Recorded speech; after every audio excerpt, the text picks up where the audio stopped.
என்ன ஜாலியா ஜோடி போட்டு வர்றாளுங்க பத்தியா? அவளுக்கு வர்ற தெம்ப பார்த்தா ஏதோ ஹோட்டல்ல சாப்பிட்டு வர்றாளுங்க போல இருக்கு. வரட்டும் வரட்டும்.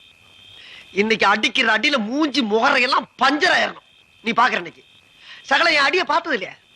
பார் என்ன அடிங்கிறத மட்டும் நீ இன்னைக்கு பாக்குற. நீ ஆஹா அச்சரா.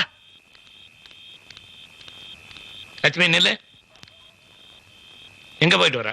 ஏய் ஒன்னையும் தாண்டி எங்க போய் ஊர் சுத்திட்டு வர்ற? பொம்பளைங்க வெளியில போனா ஊர் சுத்திட்டு வராங்கன்னு அர்த்தமா? பின்ன ஆம்பளைங்க வெளியே போயிட்டு வந்தாங்கன்னா வேலைக்கு போயிட்டு வர்றாங்கன்னு அர்த்தம். பொம்பளைங்க வெளியே போயிட்டு வந்தா ஊர் சுத்திட்டு வர்றாங்கன்னு தான் அர்த்தம். ஏ சகல என்ன பேசிக்கிட்டு இருக்க நேரமா அது? தூக்கி போட்டு பந்தாடுற நேரம்யா. அடியே இப்ப நீ எங்க போயிட்டு வர்றேங்கிற உண்மையை சொல்லல, மூக்குல ரத்தம் வருப்ப. சொல்றேன் சொல்றேன். வேலைக்கு போயிட்டு வரோம். வேலைக்கா? ஒரு ஆம்பளை கேட்டுக்கிட்டு இருக்க.